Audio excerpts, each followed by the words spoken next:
The lime in the coconut, she drank and poured up. She put the lime in the coconut, she drank. People's opinions influence our growth as a person in faith. They can give you a boost and encouragement, and yeah. The lime in the coconut, she drank. Because when people share their opinions, it might make you question if your religion's correct, and you might think that they're saying the correct things, and you're gonna end up growing up to believe that they're right and your religion's wrong. The lime in the coconut, she. I think a lot. I think it depends on who the person is. Like when I was a kid, my father's opinions influenced me a lot. My uncle was a priest. His opinions influenced me a lot. My knucklehead friends, not so much, because they were knuckleheads. So. How does faith affect our personality? We can do difficult things with faith because then we'll trust in God. I think it affects our personality because as we grow as individuals, you can either be rebellious against your religion, or you can stop yourself and say, oh wait, that's a sin, that's a sin, that's a sin. So you grow up being a better person. I think a lot.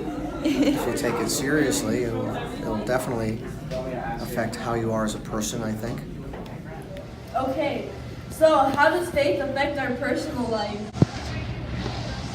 It lets us go through difficult times with ease. Affects my personal life because it shows me what's right and what's wrong, and it helps me guides me to know who to hang out with and who to not hang out with, and it shows me to help other people just like Jesus did. In every aspect, I would think, if your faith is strong. If your faith is not so strong, not so much. Okay. So do you think the church influences someone's daily life? Yes, it teaches new things and different ways to go through difficult times. I think church affects our daily life because we need to pray before eating, and if we don't go to church, it is a sin, and we know that we should pray all the time, and yeah. Right? If someone pays attention to what the church says, reads documents or goes to church or something, or hears homilies or something, if they don't go, there's no effect. In what ways do people of the church influence others to join their faith? They can relate to daily problems and situations. It influences people because at the end of Mass, if you go to Mass, you will know that there's always people handing out flyers, and it helps people, encourages them to know more about the faith, and joins them to come back and celebrate. Join their faith. More than they think. Sometimes people make a decision to join a church because their neighbors go or people they know go, and it sees how it affects them positively, and so then they're attracted to go.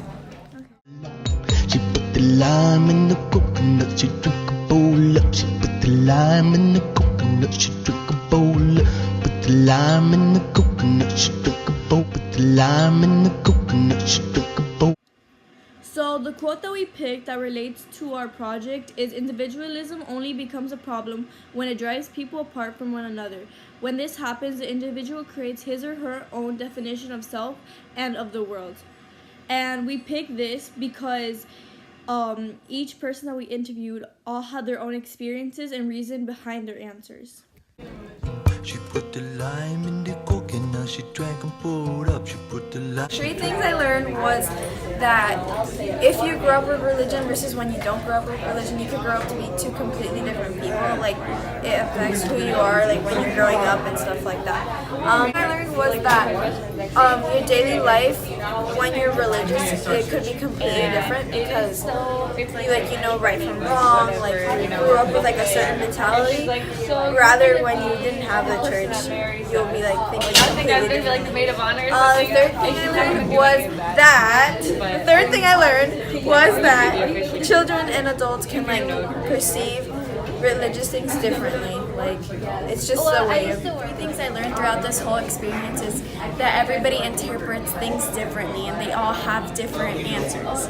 And another thing is that it really depends on their background and like how they grew up and their experiences. Another thing is that that they always interpret it similarly. They always have around the same answer, no matter what. The three things I learned is that people have different experiences, so their answers in the interviews were very different.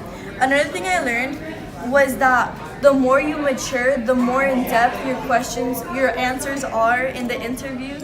And when you're younger, you don't have like a lot of like life. You haven't really like done a lot of things, so you can't really go in depth in your questions.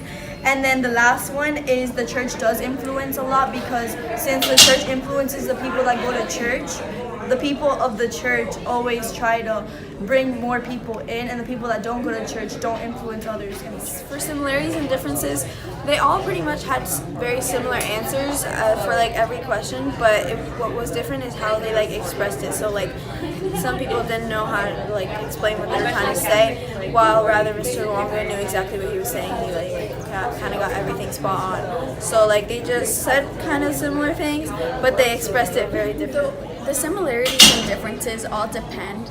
Like Mr. Luongo's answers were way different because he's had a lot of experiences. He's been teaching for a long time. And then the people around our ages had similar answers because they have barely experienced life. They haven't come to know the whole experience of life itself. The similarities would be that when they were closer in age, your answers were really similar, and the difference would be with the kids versus the adult answering. The answers were different, and the adult obviously had more in-depth answers. The interview response that surprised me the most was my sister's, because I didn't know she was that knowledgeable about faith in our daily lives. What surprised me most was how knowledgeable Paula's sister was because of her age. And despite everything, she knew a lot about the topics and like the questions itself. What surprised me the most is the kid that was in our grade and also has our faith class was the one that had the least in-depth answers when he does take faith, which Paula's sister, she doesn't take our faith class, and her answers were more in-depth. She put the lime in the coconut. She